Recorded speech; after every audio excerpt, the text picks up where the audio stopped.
কথিত আছে রামপ্রসাদ সেনের গুরু কৃষ্ণানন্দ আগমভাগীশ স্বপ্নে আদেশ পান কালীর প্রসন্ন ভাবমূর্তি রচনা করার। স্বপ্নে দেবী তাকে জানান পরবর্তী ভোরে যে নারীকে তিনি সর্বপ্রথম দেখবেন তার রূপ অনুযায়ী কালীর এক প্রসন্ন প্রতিমূর্তি তৈরি করতে। পরবর্তী ভোরে যে নারীকে প্রথম সে দেখেন তিনি কৃষ্ণাবর্ণা। তার ডান পা সামনে, উন্মুক্ত কালো কেশ এবং বাম হাত উত্তোলনের দ্বারা দেয়ালে গোবর স্থাপন করছেন। আকস্মিক কৃষ্ণানন্দ আগমভাগীশকে সামনে দেখে সেই মহিলা খুব লজ্জা পেলেন এবং তার জিহ্বা বার করে দাঁত দিয়ে চাপলেন। সেই নারীর রূপ অনুসরণ করে আগমভাগীশ কালীর মূর্তিতত্ত্ব অনুযায়ী দক্ষিণা কালীর মূর্তি রচনা করেছিলেন। এর আগে কালীযন্ত্রে কালী পুজো হতো। দক্ষিণা কালীর ডান পা শিবের বুকে। তিনি কালীর অন্যান্য রূপ থেকে ভিন্ন এক এবং তাকে ঘর ও মন্দিরে পুজো করা হয়।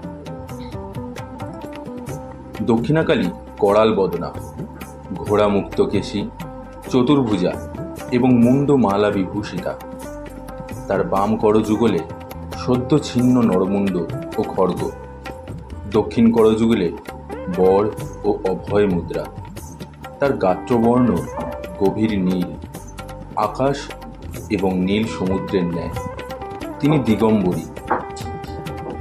তার গলায় মুন্ডমালার হার, কর্ণে দুই সর্বরূপী কর্ণাবৎস, কটিদেশে নরহৎসের কটিবাস।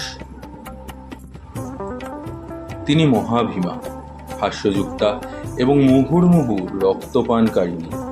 তার দীর্ঘ এবং কালো চুল সভ্যতা থেকে প্রকৃতির স্বাধীনতার প্রতিনিধিত্ব করে। দক্ষিণাকালীর তৃতীয় চক্ষুর নিচে সূর্য, চন্দ্র এবং অগ্নির প্রতীক দেখা যায় এবং এটি প্রকৃতির চালিকা শক্তির প্রতিনিধিত্ব করে। দক্ষিণেশ্বরে যে কালীর পুজো করা হয় তিনি দক্ষিণা কালী। কালীঘাট, তারাপীঠ এবং শক্তিপীঠ হিসেবেও খ্যাত।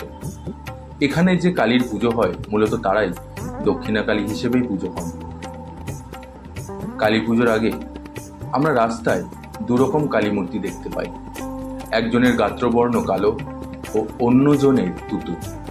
মূলত কালো এবং নীলের মাঝে যে কালীর গাত্রবর্ণ তা শ্যামা কালী নামে পরিচিত। এই মূর্তির তুলনা অনেক কম দেখা যায়। দশ মহাবিদ্যার অন্যতম এই দেবীর ভয়ঙ্কর রূপটিকে খানিকটা নরম করে দেখাতেই হয়তো একসময় তার গাত্রবর্ণ নীল রঙের দেখানোর প্রচলন শুরু হয়েছিল। সাহিত্য ও শ্যামা সঙ্গীতেও তার শ্যামা রূপটির উল্লেখ মেলে। পঞ্চমুণ্ডির আসনে পুজো হলেও কোনো বলিই হয় না, পুরোপুরি বৈষ্ণব মতেই পুজো হয়।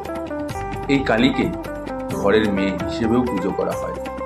অন্যদিকে দক্ষিণা কালী পুজো পান মা রূপে।